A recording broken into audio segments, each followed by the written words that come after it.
یہ بات ہے پنجاب کے ایک بہت ہی پرانے گاؤں کی،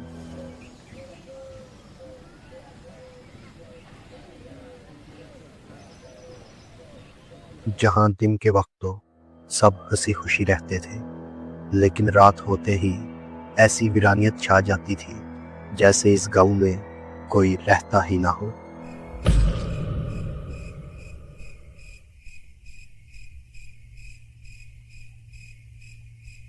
اس گاؤں کے دو دوست اپنے دوست کی بہن کی شادی انجوائے کر کے لوٹ رہے تھے اپنے گھر،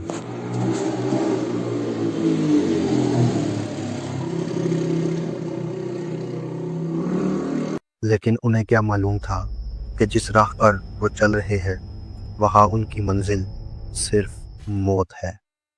السلام علیکم دوستو، میرا نام علی ہے اور میں اس چینل پر آپ کے بھیجے ہوئے سچے واقعات نریٹ کرتا ہوں۔ اس کہانی کو میرے ساتھ شیئر کیا ہے دانش نے۔ یقین کیجئے اس واقعے کو پڑھنے کے بعد مجھ پر ایک خوف تو طاری ہوا ہی تھا، اور اس کہانی کے اینڈ تک یہ خوف گہرے دکھ میں تبدیل ہو گیا۔ کہانی کو سننے کے بعد آپ نے کیا فیل کیا، ڈر یا دکھ، کمنٹس میں ضرور بتائیے گا۔ تو چلیں کہانی کی طرف بڑھتے ہیں۔ یہ بات ہے 2022 کی، پاکستان کے پنجاب کا ایک گاؤں سردار پور۔ ہم تین دوست جو اکٹھے ایک ہی کالج میں پڑھتے تھے، میں اور سائم ایک ہی گاؤں میں رہتے تھے، جبکہ ہمارا تیسرا دوست موئن ہمارے گاؤں سے تقریباً 20 کلومیٹر دور ایک گاؤں میں رہتا تھا۔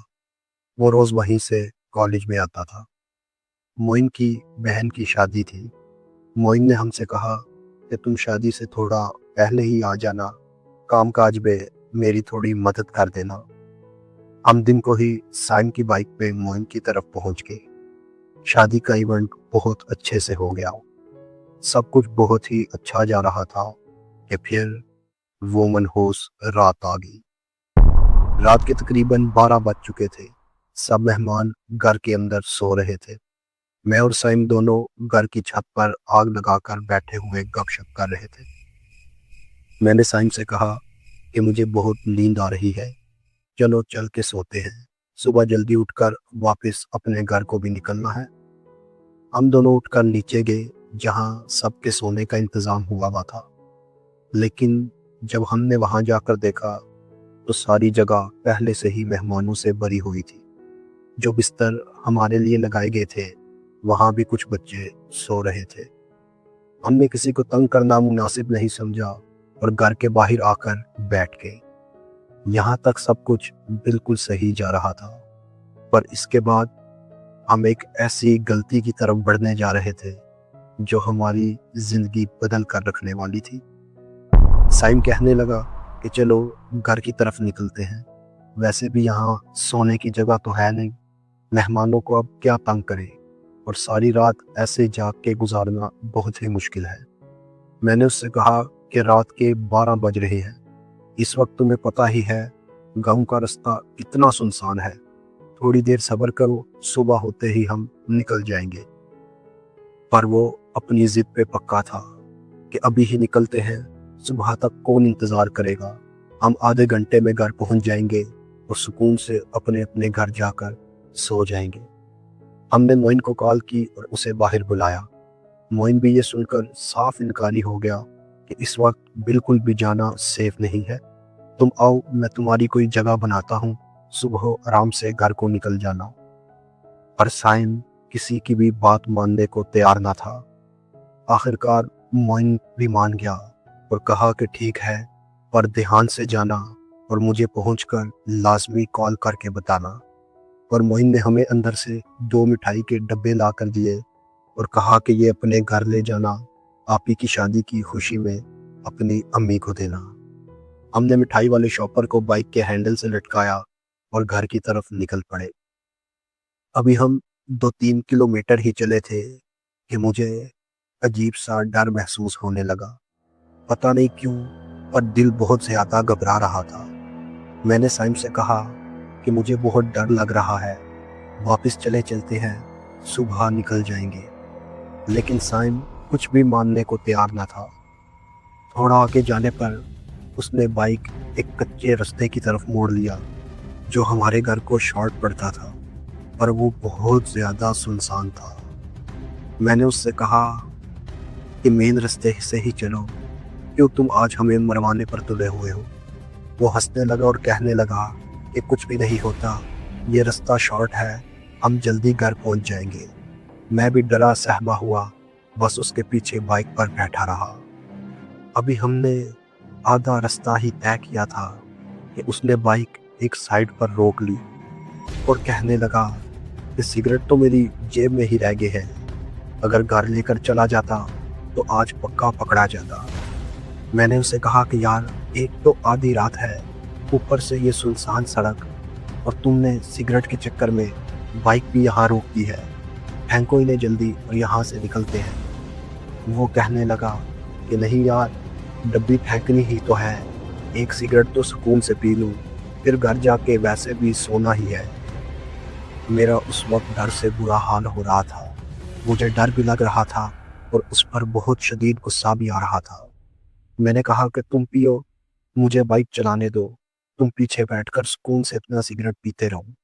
اور وہ ضد پر اڑا ہوا تھا کہ نہیں، سکون سے یہاں کھڑے ہو کر پیتے ہیں، چلتی بائک پر تو ویسے بھی آدھا سگریٹ ہوا میں ہی اڑ جاتا ہے۔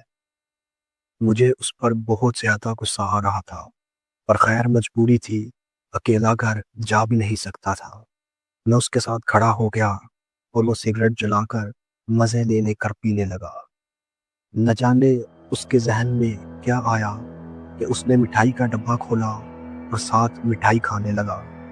میں نے اسے اگنور کیا کیونکہ میں چاہتا تھا کہ بس یہ جلدی سے اپنا سگریٹ ختم کرے اور ہم یہاں سے نکل جائیں۔ میں ابھی اسی سب سوچ میں تھا کہ مجھے قریب ہی درخت پر کچھ ہلچل محسوس ہوئی۔ میں نے جیسے ہی نظریں اٹھا کر دیکھا تو میرا دل دہل گیا۔ میری آنکھوں نے جو منظر دیکھا اس نے مجھے اندر تک ہلا کے رکھ دیا۔ درخت کے بیچوں بیچ ایک عورت بیٹھی ہوئی تھی اور وہ ہمیں گور گور کر دیکھ رہی تھی۔ اف میرے خدا، میری تو روح کانپ گئی۔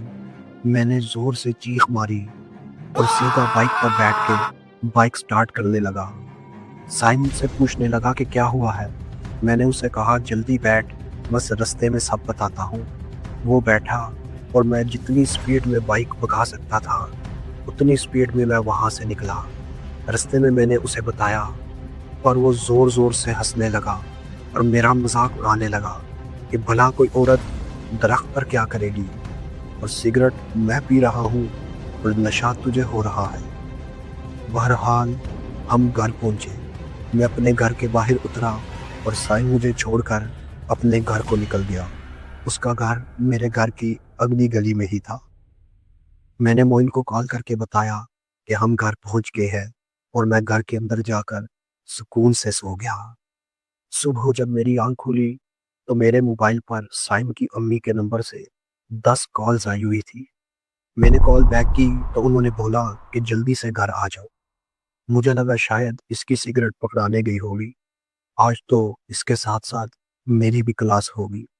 میں اٹھ کر اس کے گھر پہنچا تو سائم بیڈ پر بے سدھ پڑا ہوا تھا۔ اس کو اتنا تیز بخار تھا کہ اسے ہاتھ تک نہیں لگ رہا تھا۔ اس کی امی نے بتایا کہ جب سے یہ آیا ہے رات سے اس کا یہی حال ہے۔ یہ رات سے عجیب عجیب آوازیں نکال رہا ہے، کبھی اونچا اونچا ہنستا ہے اور کبھی ایسے ہی رونے لگتا ہے کہ جیسے بہت تکلیف میں ہو۔ رات کو کچھ ہوا تھا کیا؟ مجھے بیٹا سچ سچ بتانا۔ میں نے انہیں ساری بات بتائی کہ ہم ایسے اس کچے رستے سے گھر آئے اور سگریٹ والی بات میں نے سکپ کر دی۔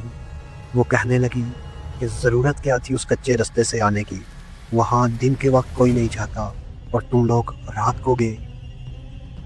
سائم کو بہت سے ڈاکٹرز کو دکھایا اور اس کی حالت دن بہ دن اور بگڑتی ہی جا رہی تھی کہ ایک رات سائم کی امی نے کچھ آوازیں سنی، جیسے کوئی عورت کسی سے باتیں کر رہی ہو۔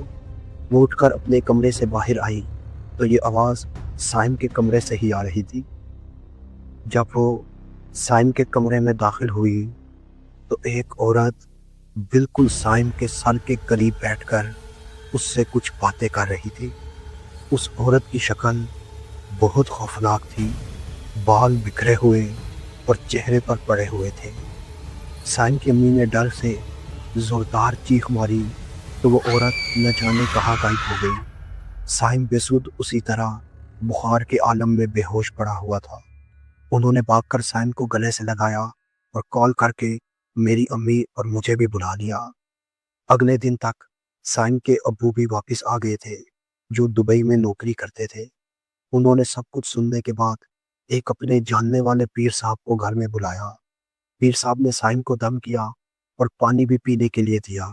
سائم میں کچھ بہتری تو آئی، اور وہ رات کے وقت اکثر چیختا چلاتا تھا اور کہتا تھا کہ وہ عورت مجھے لینے آئی ہے، وہ مجھے لے جائے گی۔ ان پیر صاحب نے بہت کوشش کی پر کوئی حل نہیں نکل پایا۔ انہوں نے استخارہ کیا اور بتایا کہ اس رات یہ بچے آتے ہوئے ایک درخت کے نیچے رکے تھے۔ یہ چڑیل اسی درخت میں رہتی تھی۔ اس بچے نے وہاں پہ مٹھائی کا ڈبہ کھولا اور کھانے لگ گیا۔ یہ مخلوق میٹھے کی بہت شوقین ہوتی ہے۔ یہ اس مٹھائی کے پیچھے پیچھے آپ کے گھر تک آ گئی۔ میں نے بہت کوشش کی ہے پر یہ اتنی آسانی سے جان نہیں چھوڑے گی۔ پھر انہوں نے کہا اس کو آپ اسی طرح جلدی سے جلدی سہون شریف لے کر جائیں، وہیں پر اس کا مکمل علاج ہو سکتا ہے۔ ہم اگلے ہی دن سائم کو لے کر سہون شریف کے لیے نکل پڑے۔ نہ جانے اس مخلوق کو اس بات کا کیسے علم ہو گیا۔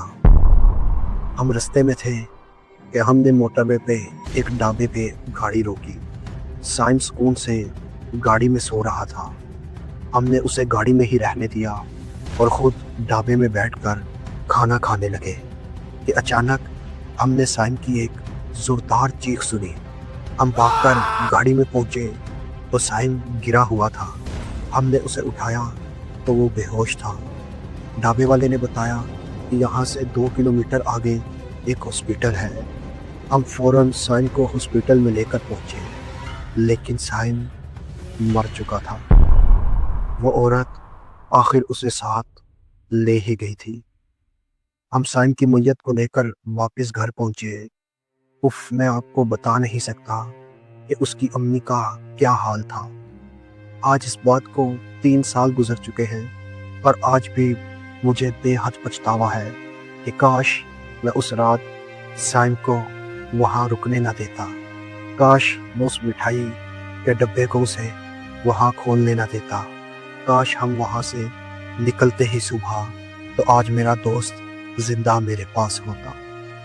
تو دوستوں، یہ تھی دانش بھائی کی کہانی، جنہوں نے اپنی ایک دکھ بھری داستان ہم سے شیئر کی۔ اللہ تعالیٰ سے دعا ہے کہ اللہ تعالیٰ دانش بھائی کو صبر عطا کرے۔ دوستو، اگر آپ کو یہ ویڈیو اچھی لگی تو اس ویڈیو کو لائک کیجئے گا، کمنٹس میں اپنی رائے ضرور دیجئے گا، اور چینل کو ضرور سبسکرائب کر کے بیل آئیکن کو پریس کر لیجئے تاکہ ایسے ہی سچے واقعات آپ تک پہنچتے رہے۔ اگر اور کسی دوست کے پاس ایسا ہی کوئی سچا واقعہ موجود ہے تو ڈسکرپشن میں میری میل اور واٹس ایپ نمبر موجود ہے، آپ وہاں پر وائس یا ٹیکسٹ میسیج کے ذریعے اپنی کہانی مجھ سے شیئر کر سکتے ہیں۔ میں انشاءاللہ تعالیٰ اسے چینل پر ضرور نریٹ کروں گا۔ ملتے ہیں آپ سے میری زبانی کی کسی اور کہانی میں، تب تک کے لیے فی امان اللہ۔